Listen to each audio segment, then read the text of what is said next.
July 2nd, the international police organization Interpol notified Metro about a suspicious and threatening video Cuellar posted on YouTube the day before. The video was already taken down. Metro's counterterrorism section immediately recognized Cuellar in the 15-minute video because he's had numerous arrests in the past 3 years. Metro will not release his mugshot, but neighbors confirm this is his photo from his Facebook page. According to the police report, Cuellar is seen holding up 2 rifles. He says several times he is going to kill people, and he cannot wait to use the rifle in a manner in which the founding fathers intended. Metro says it may have stopped a mass shooting before a shot was fired, and tonight a man accused of going on YouTube and making terrorist threats is behind bars. 13 Action News anchor Christopher King is live at the Clark County Detention Center with a lot more information on this story tonight. Chris. And Steve, Bryce Cuellar will have a lot of time to think about the charges against him. He's being held here right now at the Clark County Jail tonight. And this is the arrest report, and it is chilling. It says that Cuellar was tired of America and would soon begin killing. Tonight, we try to speak with a woman connected with Cuellar, but she was in no mood to talk. Hi, I'm Christopher King with 13 Action News. We asked this woman outside this apartment building if she knows Bryce Cuellar, a man accused of making terrorist threats on a YouTube video. Do you know him? Wow, you don't even have your facts straight on this. But she would not answer our questions, only telling us we don't have our facts straight. But what are the facts? You need to leave us alone. So we give her the chance to set the record straight. Did he make any terrorist threats? Did he threaten to kill people? You don't know what you're talking about. According to this police record, Cuellar posted a suspicious and threatening YouTube video. It was taken down. Metro says they can't show us the post. We try to ask the woman about the video, but she won't talk with us. Are you related to him? You need to go. I'm not talking to you. You need to go. Metro confirms they and Henderson police arrested Cuellar several times over the past 3 years. Neighbors confirm this picture is from his Facebook page. According to the police report, the video shows Cuellar holding up 2 rifles. He says several times in the video he's going to kill people and cannot wait to use the rifle in a manner in which the founding fathers intended.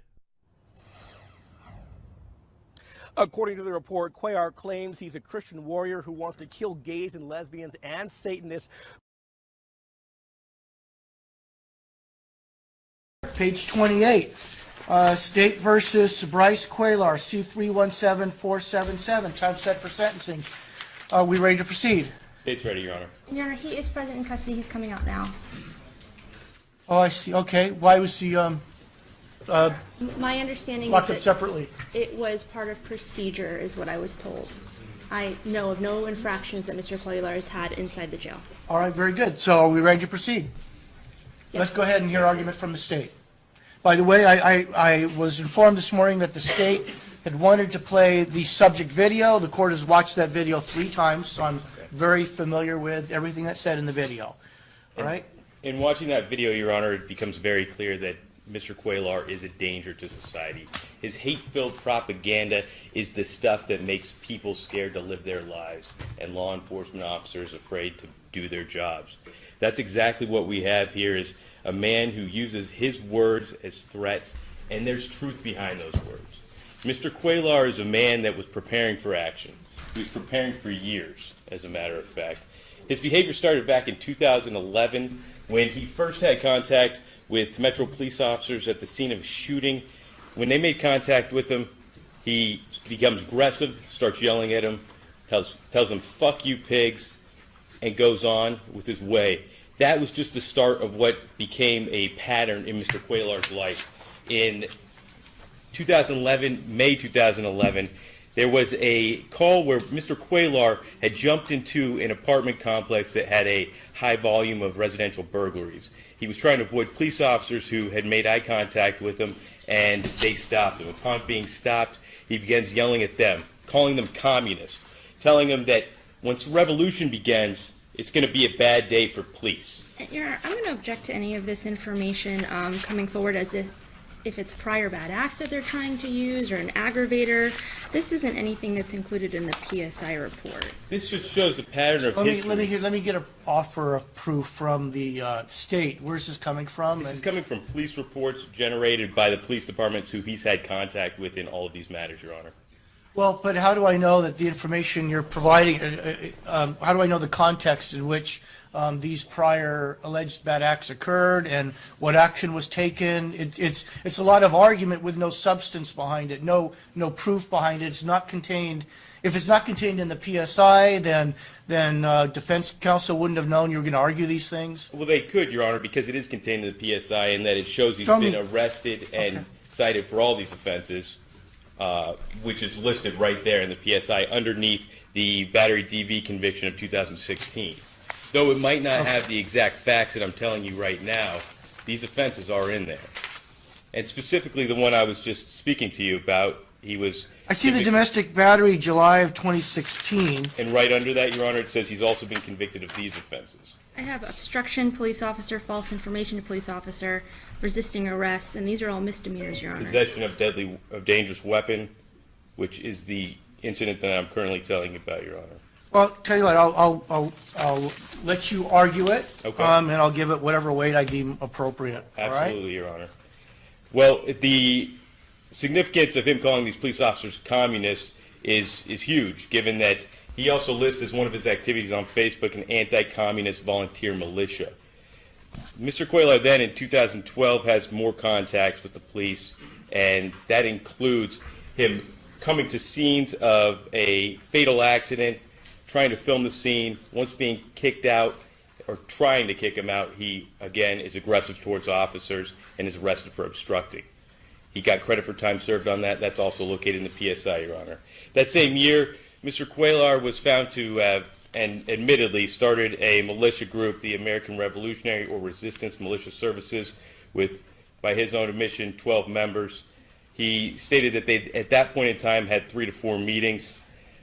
Then to 2013, he's arrested 2 more times, false info to a police officer and resisting a police officer. In 2014, once again, obstructing a police officer, again, trying to film the scene of a crime that he's not even involved in, just a pattern of behavior.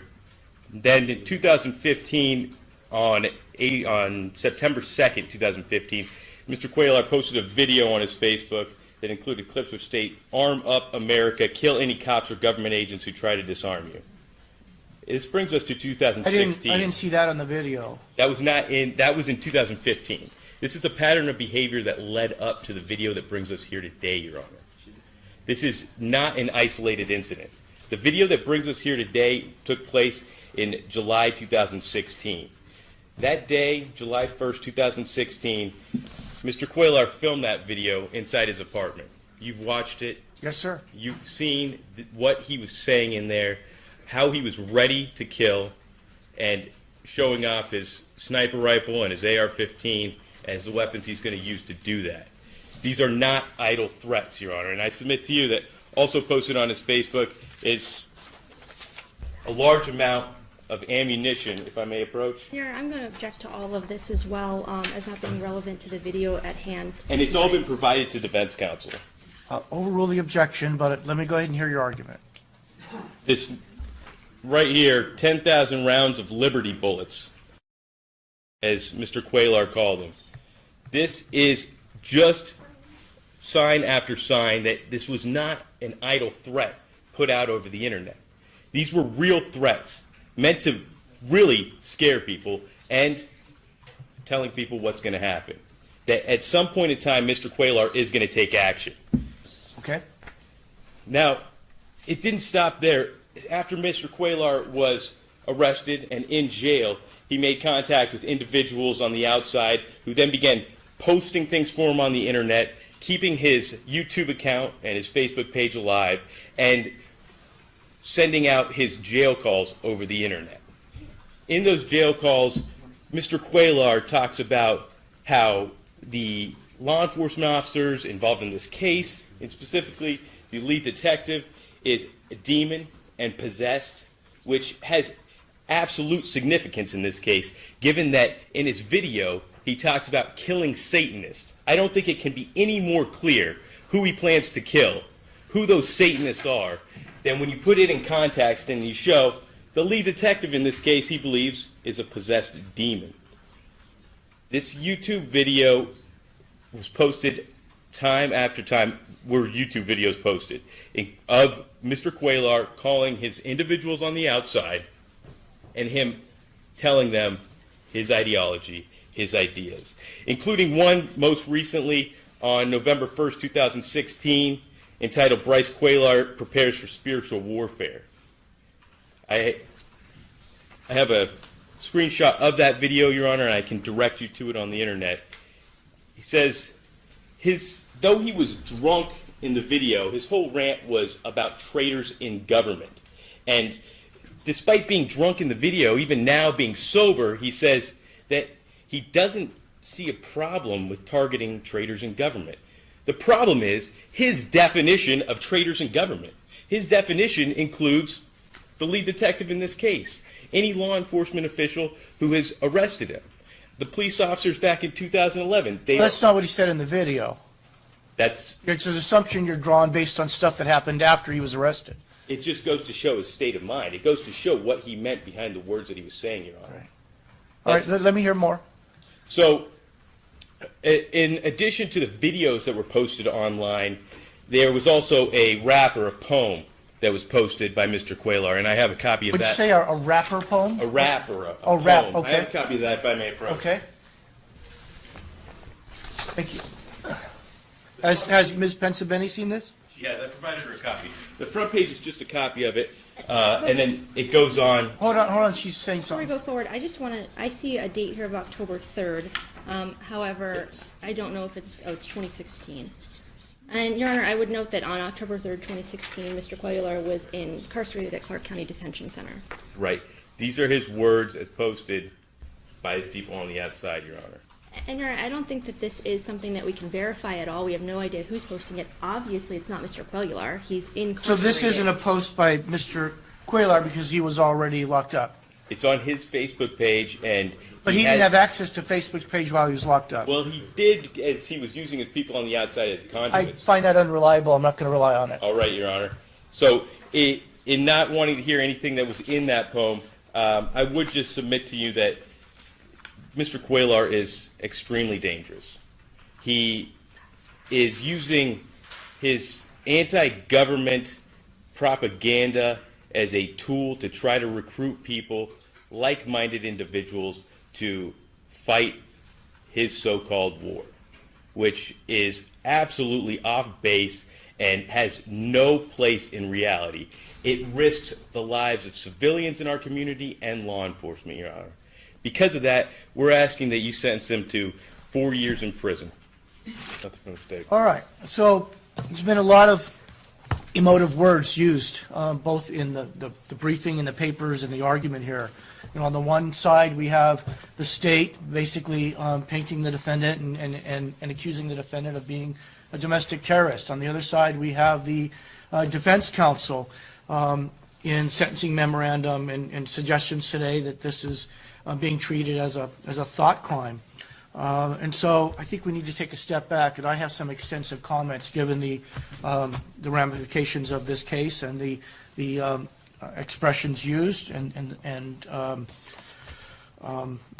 the importance of protecting society and the First Amendment issues here. So I have some extensive comments. So I want you guys to listen to these.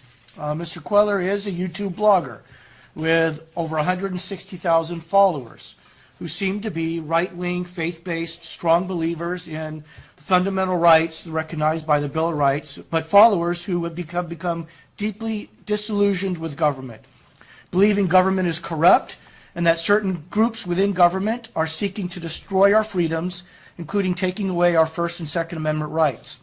Mr. Cuellar seems to be sort of a spokesperson for this group of followers. What brought him here before the court is a drunken rant that went far beyond constitutionally protected political speech and into the realm of criminal threats. Some of the things that he did, as evident by the video, he displayed his assault weapons and body armor. By itself, that's not a crime. He said he's going to use his rifles to protect himself from tyrants and Satanists. He said at the right time he will kill some Satanists. In fact, he repeated that over and over. He's going to kill Satanists.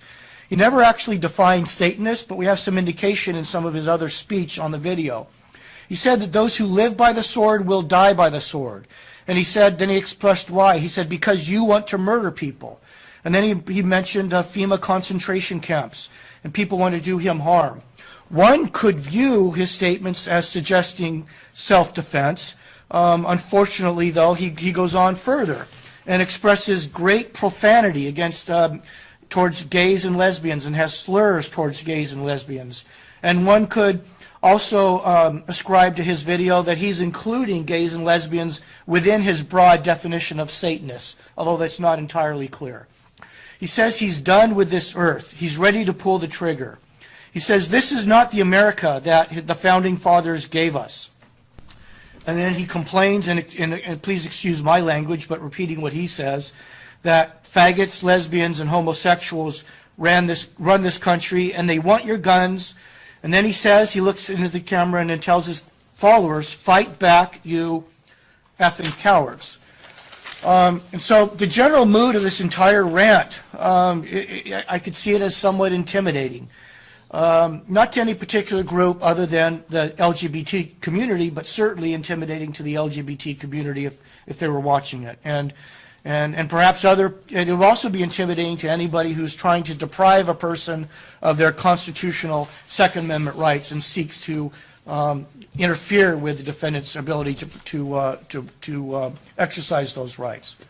Now, defense counsel, on the other hand, as well as many of the writers in over 100 letters that I received, support the defendant and have questioned the legitimacy of the charges, confirming that the charges are really thought crimes. And they draw analogy to George Orwell's 1984.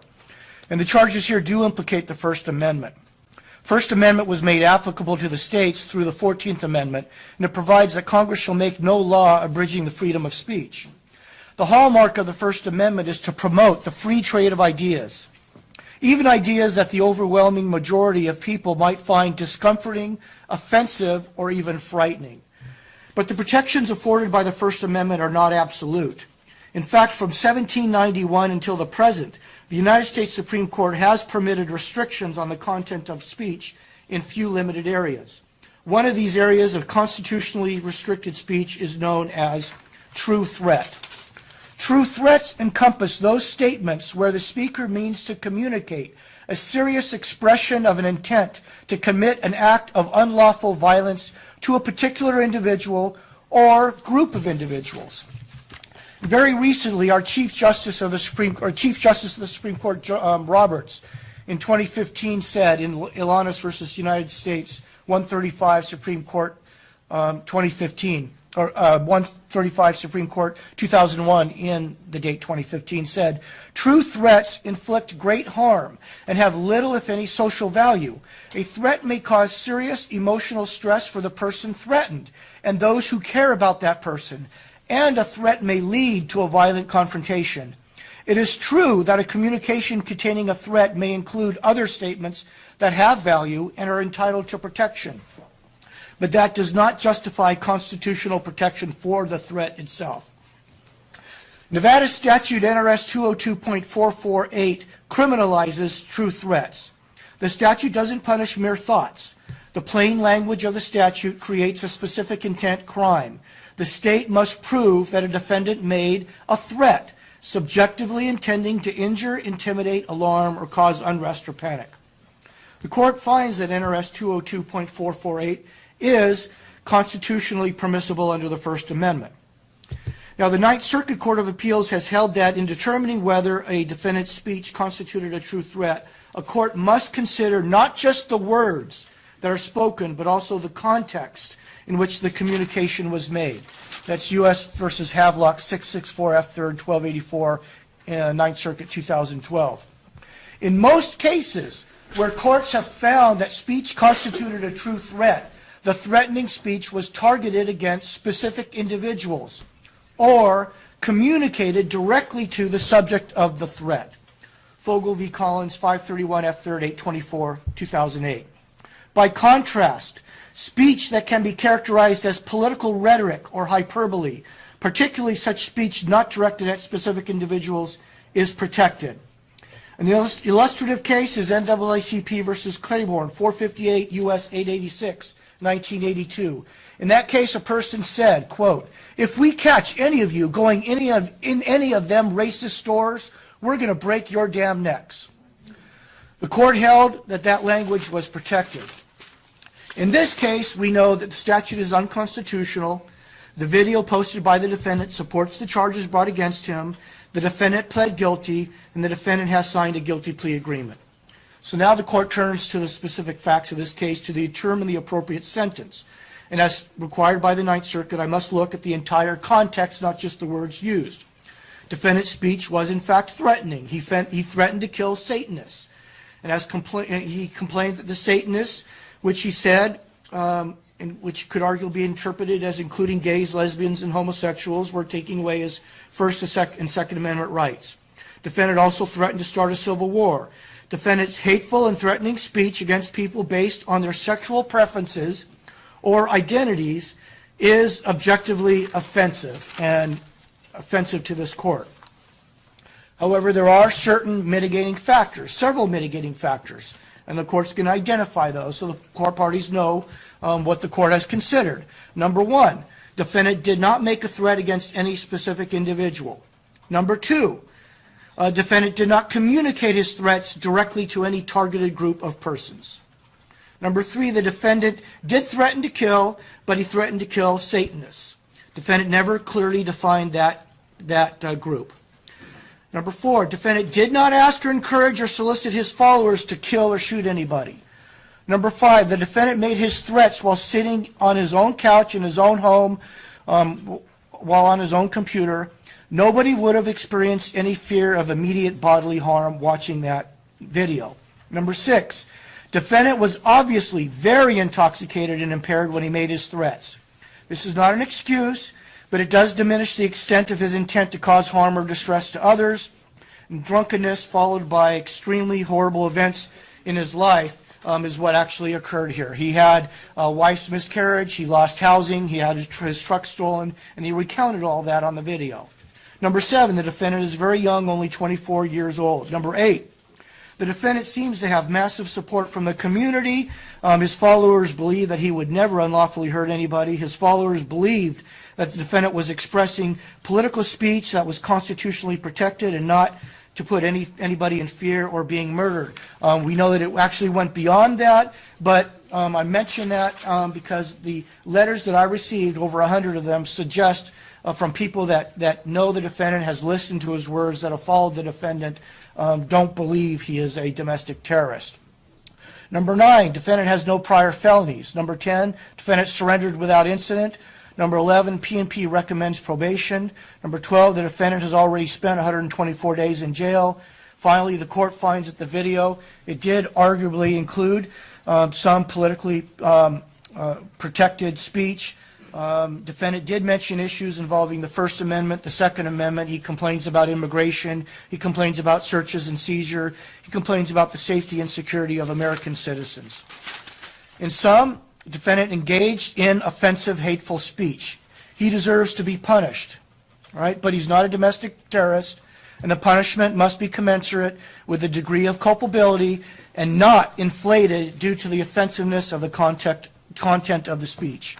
For these reasons, the court accepts the recommendation of P&P. Defendant is adjudicated guilty of count 1, sentenced to 19 to 48 months. Nevada Department of Corrections, the court puts the defendant on probation for an indeterminate term not to exceed 4 years. The defendant shall be permitted to continue his YouTube channel and blog, but his speech will be subject to scrutiny by P&P. He must avoid making any threats to kill. He must avoid making any threats to harm. He must avoid threats to harm immigrants, gays, lesbians, or anybody else. And he must not display any weapons. Mr. Queller, do you understand these terms and conditions? I do. You agree to follow those terms and conditions? Yes, Your Honor. All right. Anything else? From the state, Your Honor. Counts 2 and 3 are dismissed.